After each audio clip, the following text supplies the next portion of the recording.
to understand that when you're president of a nation, you are father to all.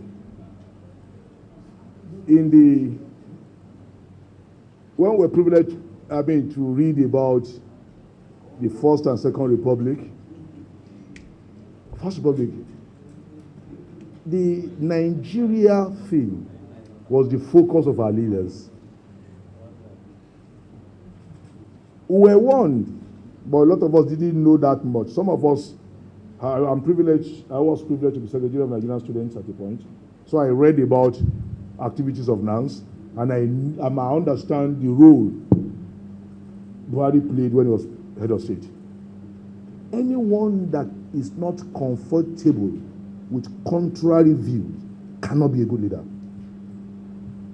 Our president is an affront when you have a contrary view to him. So men around him, what they do is, they go, since they understand that that's the best way to get to his heart, they go to tell what you want to hear and use that to curry favor and blackmail those they think share contrary view.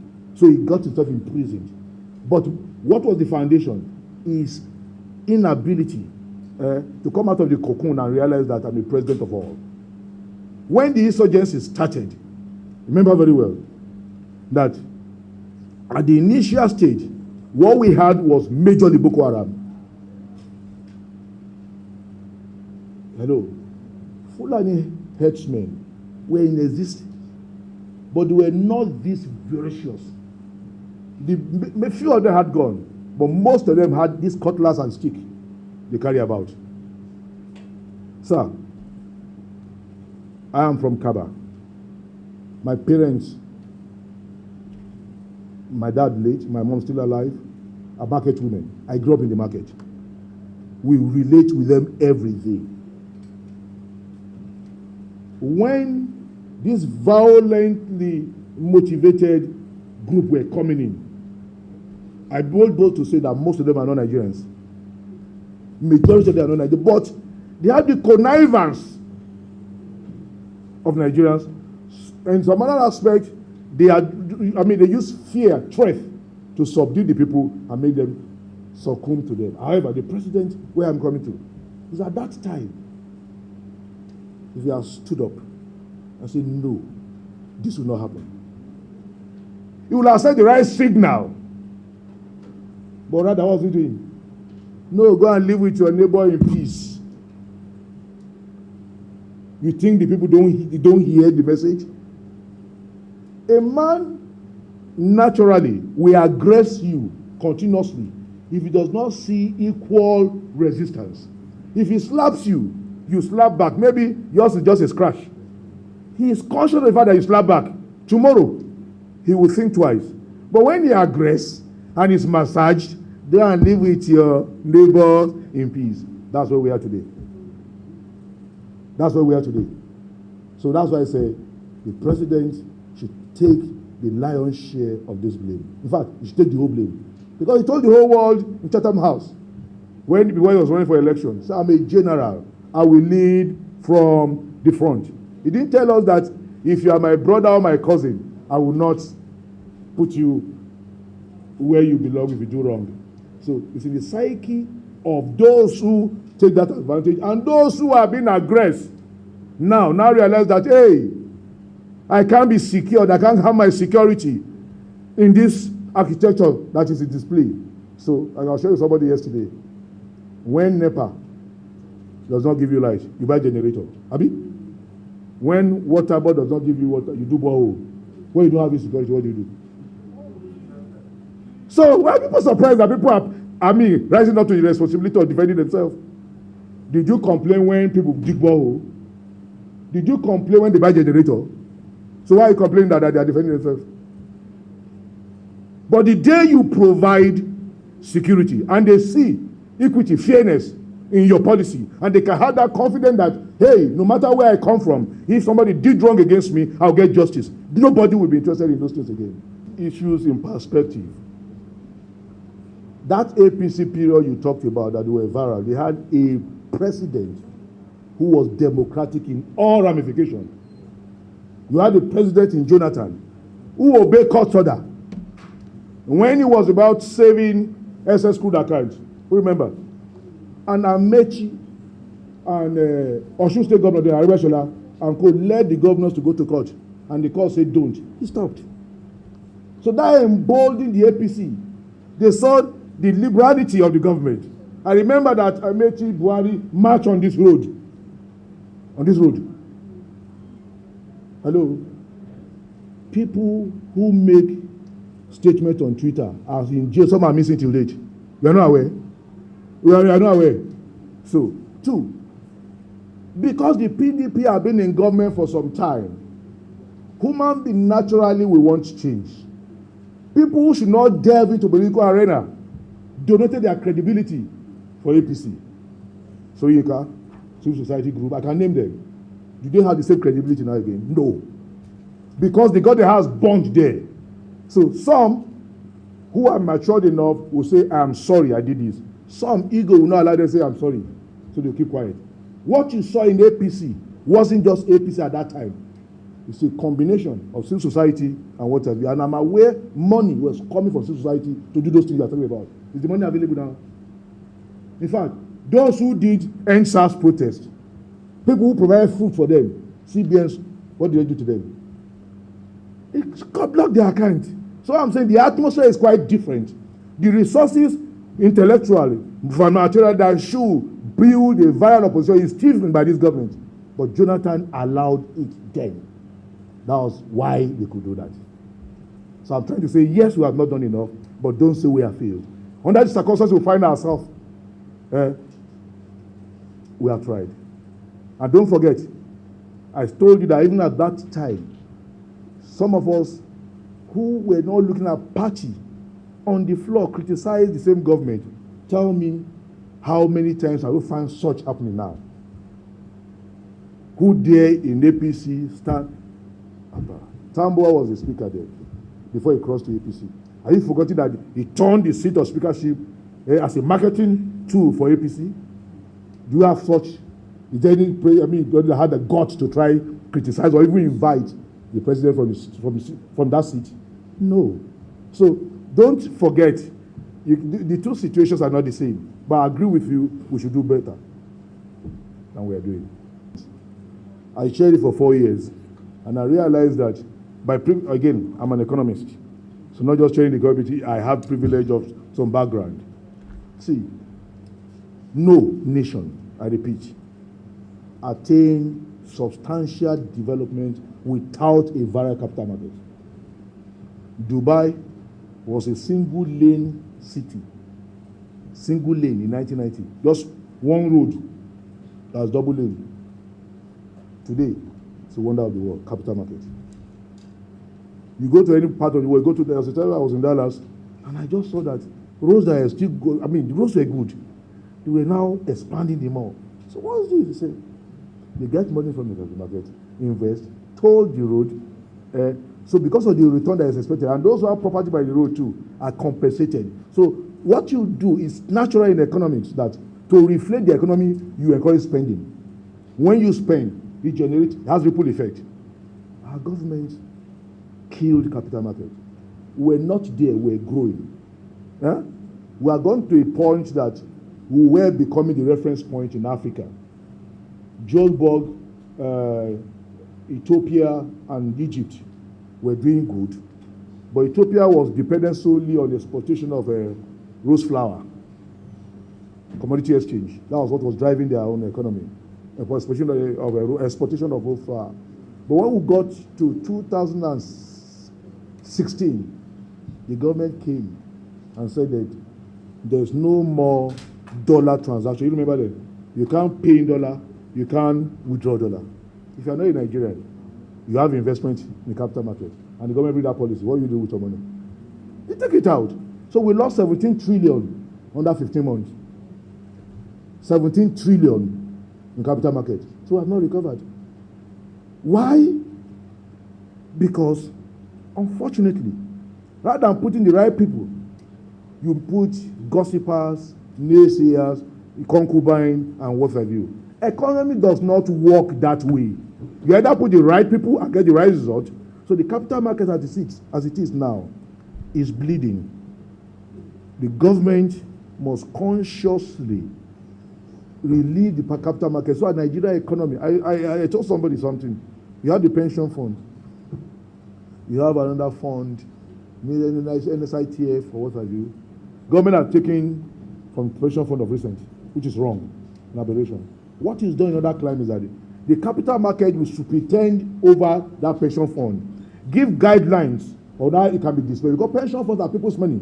But what is done, you invest it to get a return, so that when those who own the money want their money, they are not in any way troubled. How do you invest them? You invest in public institutions that cannot go down, hospital, railway, road. So they know that a man is 40 years old, you do for retirement in 25 years old. You invest his own pension fund in long-term investment. So where we are, a lot of people, good people are in capital markets doing a lot, but the policy of government and patronage of government is needed to help it. We are not there yet. Until we begin to take our economy or even our budget into capital market, we won't get there. It's not possible for the house to capture everything. And there are some things that are subset or something like when you capture security, issue of border should be part of it. So it should be a subset of it. There is no rocket science about these things. It's about having the right will. The right will. And you are committed to it. The border communities are a reflection of all our communities. Poverty, lack. I mean, in my office every day, I have close to 10 people looking for jobs, seeking my intervention on their behalf. But if you reflect the economy effectively, it will take away those things. So the border communities are not effectively manned because, one, our major challenge is corruption. When money are voted for these things, across board, politician, your civil servants, and what have you. So I'm not exonerating anyway. But everything rises and falls on who? Leadership. The day you have a leader that is not verbalizing it, but is consciously living it, all will align themselves to the truth. So the border committee issue is a microcosm of the macrocosm challenge. It's normal. You cannot solve it in isolation. You must come under security, architecture, and deliberately move into high-tech. Those areas you know are porous. If it's 10 kilometers or 20 kilometers, put something there. It serves as deterrent. But, and unfortunately too, some of us in government do not think that we should check the border. You know, some of us do not agree we should check the border because they feel that they have brothers across there. They have a right to come and go at will. And I say, no. Every country has procedure for you to enter and go in. We have Yorubas in Dahomey and Togo. Are they Nigerians? Are they supposed to come in and go out? So our brothers in Nigeria are not Nigerians. The idea of they could come in and go in is part of the challenge you have. Let me tell you something. Somebody who does not have a stake in a place will not risk his life to defend that place. Because he has alternative, you have plan B. If you leave your house to somebody who is not a biological son, he wants to take what you want to take and get out of that place. So that when you boys are fighting over your father's inheritance, he has taken a chunk. That's what is happening to us. We have a lot of people who are not Nigerians, who have access to this country via those porous borders, and they have advantages that you do not have. I'm sorry. Because we allow it. Until we define these things in perspective. The senator's statement about the comment yesterday. Nobody should be surprised, because if you live in this country and you are conversant with development of things, I think he was born in Nigeria, so you should know he was born in Mina. So you understand that today. I tell you, for those of us in Abuja, if you have that sense of security and indifference that you are in Abuja, I'm sorry, you are deluding yourself. Take about between 5 to 10 kilometers outside Abuja, or maximum 20 kilometers, we are surrounded by insurgency. Abuja is surrounded. You don't know. And we have chunk of them already in Abuja. So the President is, to me, was speaking and that way based on that knowledge. And I think I commend him for that. But we have responsibility to God did not just bring you here because he wants to give you statistics. He has a reason. If it's not a senator, he might not have a voice. If I'm not in the House of Representatives, he might not come here. So the essence of me being here is to say something. So I agree with him. Two, what's the next thing you're talking about? Insecurity. Yes, I lost his voice. I will not agree in total. You talked about the senator yesterday. You are hearing me here today. I'm still a member of the National Assembly. Well, I can say collectively we are not as effective as we should be. Classical example. The service chiefs that were relieved a few months ago, both chambers of the National Assembly passed several resolutions condemning them, indicting them, and declaring them incompetent for that assignment. After they were removed, their names were sent back to us as ambassadors, and we confirmed them. Wow, that's that's enough for you not to take us serious. How do you confirm the same people that you pass both chambers? So I leave you to that. Then finally on Godowike, I didn't say run for president. I said he has to me, he deserves to be called for higher responsibility. One of the things, without even going to infrastructure and wealth review, how many of our governors have they got to speak truth to power? Huh? It's unequivocal. He does not mind his word when he speaks his mind. Where we are as a nation, I tell people that most people feel thinking of the president that should come now should be man of work, build road. I say no. I need a bridge builder. I don't need president to build road. Now Nigeria need to restore the unity. We need to come back. We have never been this divided. So I need a man who can reach Kanuri, who can reach Yorubas, who can reach Igbo people, and bring us to, and everybody have a sense of belonging. Or to have a nation, don't build road. So I see that in Wike. That the way he relates. Let me give you a classical example. I was somewhere in Port Harcourt and I saw a man. It's in this chamber, not to mention his name. Top APC from the core west, northwest. Where are you doing? He say, make us to Wike. I said, what you do? He said, with Wike. So we're local government chairman in 1999. They say, I'm still in touch. How many of us get to that position and remember our friends?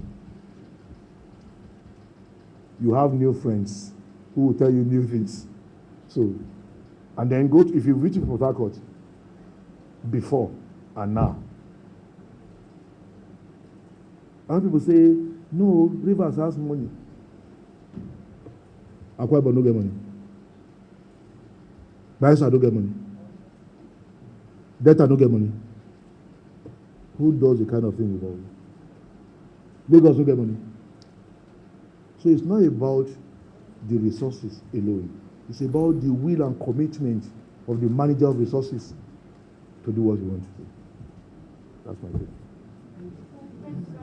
Yes, sir.